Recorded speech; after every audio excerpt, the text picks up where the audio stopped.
14-12 L ਦਾ। तो वो बंगला भी अज दिखाने हैं। हाँ जी, बंगले की लोकेशन बहुत सोहनी है। तो उत्थे जाके हुण तुहानूं मिलते हैं। तो बंगला जिहड़ा ये अंग्रेज़ दौर का बनया होया वा। जदों पाकिस्तान बनने तो पहले जदों हुकूमत बरतानिया हुंदी सी जनाब, ये उदों का बनया। हाँ जी, तो ये अंग्रेज़ लोगों ने इहदा रखिया सी हिसाब कि जदों वो सैर तफरीह ते जांदे सी ते राह च उन्होंने ये बंगले बनाए सी जनाब। तो इत्थे वो राह च स्टे करते हुंदे सी। जदों उन्होंने नेरा हो जाना, देर हो जानी या थक टुट जाना, उन्होंने यानी कि आराम करने लिए उन्होंने जी इत्थे अपने बंगले बनवाए हुए थे। तो ये पाकिस्तान च जिन्ने भी बंगले है बने हुए इक्को ही तरह के, इक्को ही नक्शा, इक्को ही हिसाब है इन्हां दा जनाब। तो हुण तुहानूं बंगले पहुँच गए तो दोबारा टकरदे अगे बिल्कुल इंटर हो जावांगे जी। तो तुहानूं दिखावांगे ये पुराने दौर के, उस दौर के दरख्त है जी। बहुत ही हाइट है इन्हां दी, देखने के काबल बड़े बेहतरीन। तो ये नाल ही जिहड़ी है जी छोटा रजोआ है जिन्हों कहते हैं, वो चलदा पिया जी 14-12 एल दी। तो 12 एल नहर इनू कहते हैं जनाब। तो ये लोकेशन जिहड़ी है बहुत देखने के काबल है। तो अगे जाके हुण तुहानूं ये बंगले की अगली लोकेशन जिहड़ी अंदरली है वो दिखाने हैं सारी जी। यह देख सकते हैं तुसी जनाब दरख्त, यह पुराने दौर के विच जिहड़ा इमारतां जिहड़ियां वा वो टुट भज गई जनाब बारिशां की वजह नाल। आ देख सकते हैं तुसी सारियां इमारतां नूं। ते यह दरख्त जिहड़े है शाम का टाइम होण डया जी। तो असी फिर भी असी कहा जी कि असी तुहानूं ये बंगले जिहड़े है लाजमी दिखाइए पिंड दे। यह देख सकते हैं बड़ी बड़ी हाइट है इन्हां दरख्तां दी। ये दरख्त आम नहीं पाए जाते। ये तकरीबन मैं देखा कि जी जिहड़े बंगले है ना, ये अक्सर वो बंगलियां ते ही ये दरख्त नज़र आउंदे हैं सारे इहो जिहे लोकेशन इन्हां दी जिहड़ी है।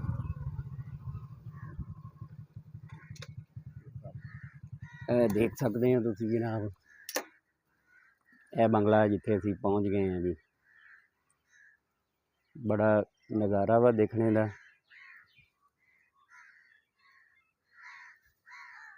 यह देखो जिहड़ा कि दरअसल पाकिस्तान बनने तो पहले दौर दे है।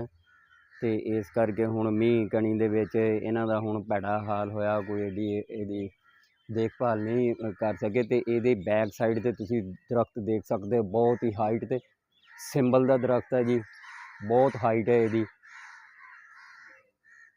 मोटाई चौड़ाई बहुत चौड़े दरख्त है ये, बिल्कुल पुराने दौर का है जी। तो यह इमारत बंगले दी जी। यह सारी लोकेशन है जी इसकी। यह देख सकते हैं तुसी बिल्कुल पुराने दौर का जी। ये तो जनाब बिल्कुल ना इदा ही है सीन ये, जिमें भूत बंगले के होंगे है जी। इतों तो बंदे नूं वैसे ही डर लगता वा। तो क्योंकि लिहाजा बहुत पुराने दौर का है ना। यह देख सकते हैं जी,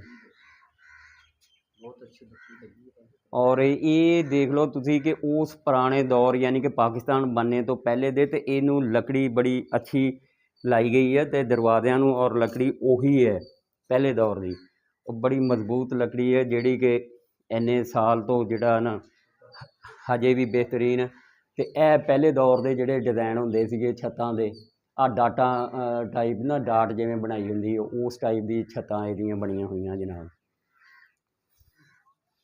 तो ये चारों तरफ जिहड़ा जी बेहतरीन लोकेशन है, और दरख्त बहुत ही वड्डे वड्डे जिहड़े चौड़ाई भी जिन्हां दी बहुत ज़्यादा वा, और बेहतरीन हिसाब है इन्हां दा।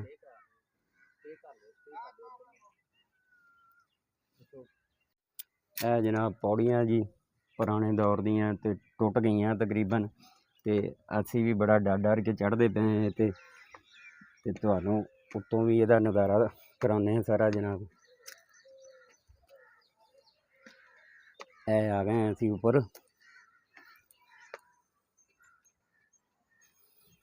ਇਹ ਦੇਖ ਸਕਦੇ ਹੋ ਤੁਸੀਂ ਨਜ਼ਾਰਾ ਦੇਖਣੇ ਦਾ ਵਾ। ਸੂਰਜ ਢਲ ਰਿਹਾ ਜੀ ਇਸ ਟਾਈਮ ਤੇ ਗਰੂਬ ਹੋ ਰਿਹਾ ਵਾ ਤੇ ਉਹਦੀ ਲੋਕੇਸ਼ਨ ਵੀ ਬਹੁਤ ਪਿਆਰੀ ਆ ਰਹੀ ਹੈ।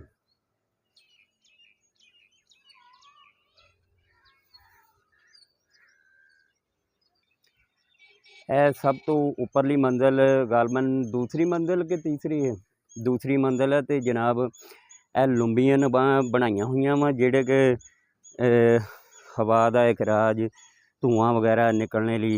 ਇਹ ਦੇਖ ਸਕਦੇ ਔਰ ਇਹਦੇ ਚਾਰੋਂ ਤਰਫ ਦਰਖਤ ਹਰਿਆਲੀ ਬਹੁਤ, ਜਿਸ ਤਰ੍ਹਾਂ ਇਹ ਪਹਿਲੇ ਦੌਰ ਤੋਂ ਸੀ ਬਿਲਕੁਲ ਉਸ ਤਰ੍ਹਾਂ ਹੀ ਹੋਣਾ ਜਨਾਬ। ਇਹ ਦੇਖ ਲਓ ਸੀਨਰੀ ਹੈ ਇਹਦੀ। ਇਹ ਦੂਸਰੀ ਲੰਬੀ ਹੈ ਜਨਾਬ। ਆਹ ਦੇਖ ਲਓ ਜੀ ਇਹਦੀ ਜੰਗਲ ਨੁਮਾ ਬਣਿਆ ਹੋਇਆ ਜੀ ਤੇ ਬਹੁਤ ਸੋਹਣਾ ਵਿਊ ਇਹਦਾ, ਲੇਕਿਨ ਇਹਦੀ ਦੇਖਭਾਲ ਨਹੀਂ ਕੀਤੀ ਗਈ।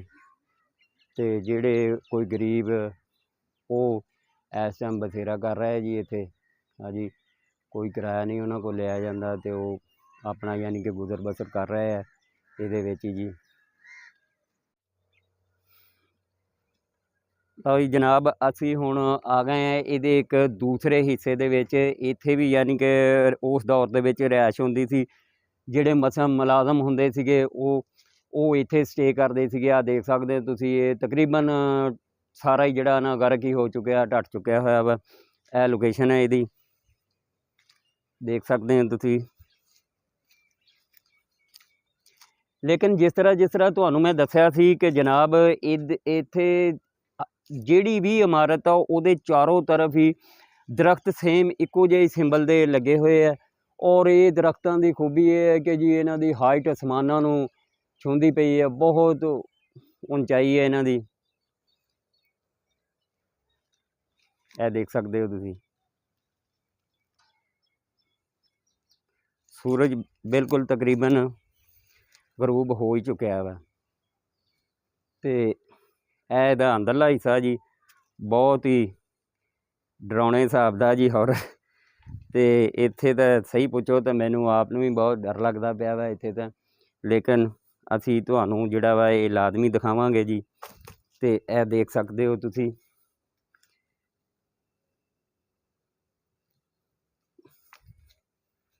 ਤਕਰੀਬਨ ਇਹ ਸਾਰਾ ਹੀ ਗਰਕ ਹੋਇਆ ਵਾ। ਇਹ ਦੇਖੋ ਇਹ ਛੱਤਾਂ ਤੇ ਬਹੁਤ ਡਰਾਉਣੇ ਸੀਨ ਹੈ ਇਹਦੇ 'ਚ। ਇੱਥੇ ਤਾਂ ਮੇਰਾ ਖਿਆਲ ਹੈ ਜੀ ਕੋਈ ਪੁਰਾਣੀ ਫਿਲਮ ਜਿਹੜੀ ਫਿਲਮ ਦੇ ਸੀਨ ਲੈ ਜਾਣ ਤੇ ਉਹ ਬਹੁਤ ਹੀ ਬਿਹਤਰੀਨ ਆਉਣ। ਔਰ ਹੌਰਰ ਕੋਈ ਡਰਾਮਾ ਜਾਂ ਫਿਲਮ ਬਣਾਉਣੀ ਹੋਵੇ ਤਾਂ ਇਹ ਇੱਥੇ ਦੇ ਸੀਨ ਲੈ ਜਾਣ ਤੇ ਬਹੁਤ ਬਿਹਤਰੀਨ ਇਹਦੀ ਲੋਕੇਸ਼ਨ ਆਏਗੀ ਜੀ।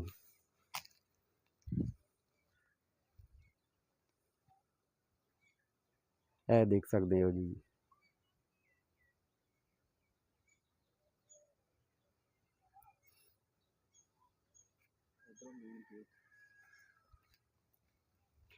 ਇਹ ਇਹਦਾ ਮੇਨ ਗੇਟ ਹੈ ਜੀ। ਗੇਟ ਤਾਂ ਹੁਣ ਤਕਰੀਬਨ ਟੁੱਟ ਭੱਜ ਗਿਆ ਹੈ ਜਨਾਬ।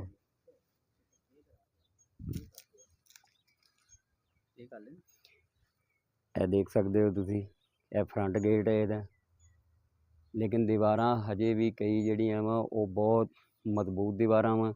ਤਕਰੀਬਨ ਇਹ 18 ਇੰਚੀ ਇਹ ਦੀਵਾਰਾਂ ਵਾ ਤੇ ਬਹੁਤ ਮਜ਼ਬੂਤ ਆ। ਹੁਣ ਦੇ ਮਕਾਨਾਂ ਨਾਲੋਂ ਹੁਣ ਵੀ ਮਜ਼ਬੂਤ ਹੈ। ਇਹ ਲਹਿਦਾ ਗੱਲ ਵੀ ਇਹਦੀ ਦੇਖਭਾਲ ਨਹੀਂ ਕੀਤੀ ਗਈ ਤੇ ਇਹ ਡੈਮੇਜ ਹੋ ਗਈਆਂ ਵਾ ਜੀ। ਅੱਛਾ ਜੀ ਜਨਾਬ, ਹੁਣ ਸੂਰਜ ਬਿਲਕੁਲ ਗਰੂਬ ਹੁੰਦਾ ਜਾ ਰਿਹਾ ਵਾ ਤੇ ਅਸੀਂ ਤੁਹਾਡੇ ਕੋਲ ਇਜਾਜ਼ਤ ਚਾਹੁੰਦੇ ਹਾਂ ਜਨਾਬ। ਤੇ ਸਾਨੂੰ ਸਬਸਕ੍ਰਾਈਬ ਕਰਨਾ ਨਾ ਭੁੱਲਣਾ ਤੇ ਲਾਈਕ ਵੀ ਕਰਨਾ। ਸਾਡਾ ਚੈਨਲ YouTube ਚੈਨਲ ਮੁਖੜਾ ਪੰਜਾਬ ਦੇ ਨੂੰ ਵੇਖਣਾ ਨਾ ਭੁੱਲਿਓ ਜਨਾਬ। ਤੇ ਤੁਹਾਨੂੰ ਬੜਾ ਨਜ਼ਾਰਾ ਆਏਗਾ ਜਨਾਬ। ਬਿਹਤਰੀਨ ਇਹਦੀ ਲੋਕੇਸ਼ਨ ਹਰ ਅਸੀਂ ਦਿਖਾਈ ਹੈ ਜਨਾਬ। ਹੁਣ ਅਸੀਂ ਇਜਾਜ਼ਤ ਚਾਹੁੰਦੇ ਹਾਂ। ਅੱਲਾ ਹਾਫਿਜ਼ ਜੀ।